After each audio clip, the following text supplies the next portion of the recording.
Eli Terry, the father of the Industrial Revolution, the first person to set up a system of interchangeable parts and made mass production possible, the man who put a clock in everyone's house. Eli Terry.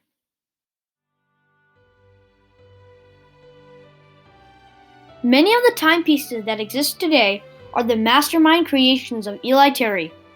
America's Industrial Revolution began by Eli Terry's innovations and foresight, and later became known to the world as the American System of Manufacturing.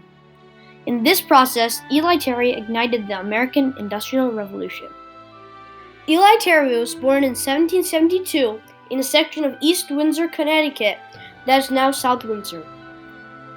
Terry became an apprentice to clockmaker Daniel Burnap and learned how to make handmade clocks at Burnap's clock shop.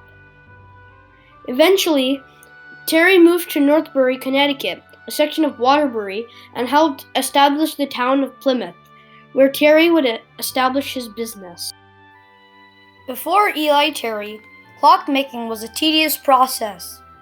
The clockmakers had to cut out clock gears by hand, screw them together, and assemble and paint the whole clock themselves. The first thing that Eli Terry did was create interchangeable parts. This meant that he could replace any cracked or chipped gears with the standardized parts, rather than making them again. Of course, Eli Terry needed a more precise way of making standardized parts than by hand if he was going to make them all the same size and shape, so he used a machine called the milling machine. The milling machine was a machine that was powered by water and would cut out gears, pinions, and boards, all parts instrumental in making a clock. The gears would be cut from oak, the pinions would be cut from cherry, and the boards would be cut from mountain laurel. By 1805, Terry developed the technology, methods, and systems to create parts that were interchangeable, that could be produced in large quantities using less skilled labor. Once the parts were made, they were sent in batches to the assembly line to complete the clock making. Since the parts were interchangeable, less time was needed for fitting. As a result, clock making became more cost-effective and faster. That in turn resulted in lowering the cost of clocks, so more and more people could afford it. Eli Terry's contributions produced one of the most significant historical American works known, the Porter Contract.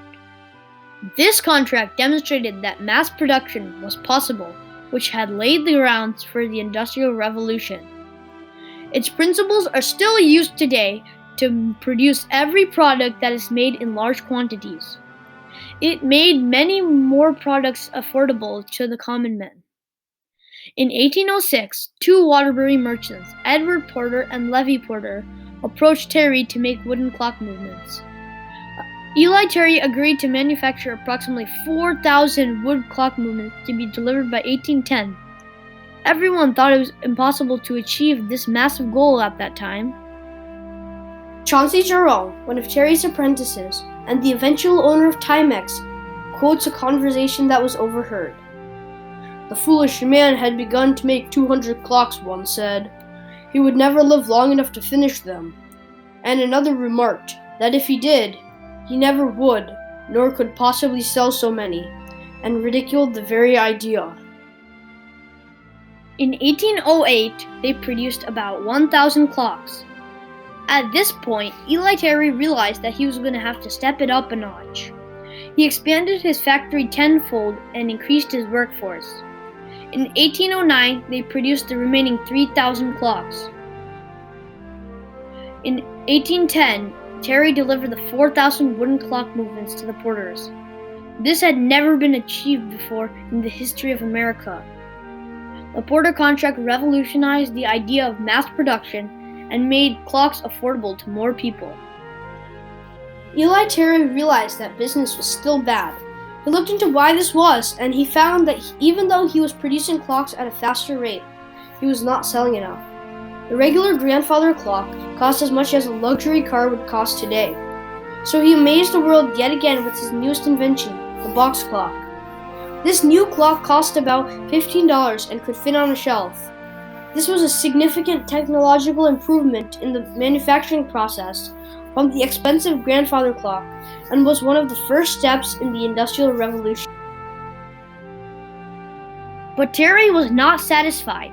The box clock had to be wound up every 2 hours, a rather dull process that Eli Terry hoped to eliminate with his newest clock, the pillar and scroll clock.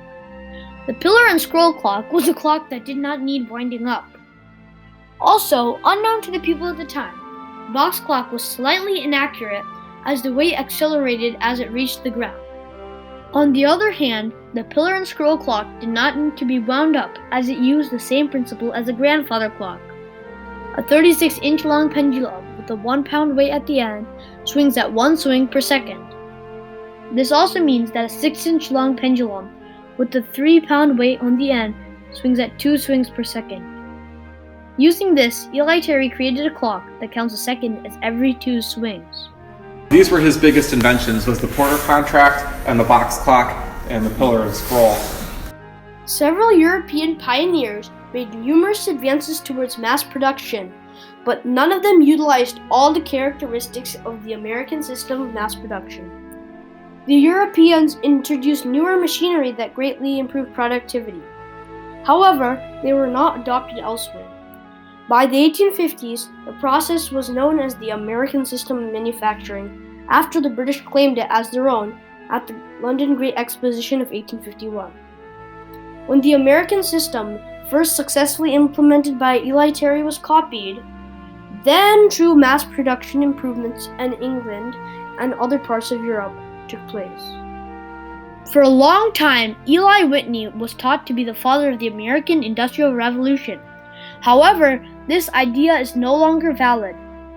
In 1960, Robert Woodbury, a 20th century authority on machine tools, corrected the error in Dennis Olmsted's 1832 History of American Manufacturing that Eli Whitney mass-produced guns, and that was assumed accurate for many decades.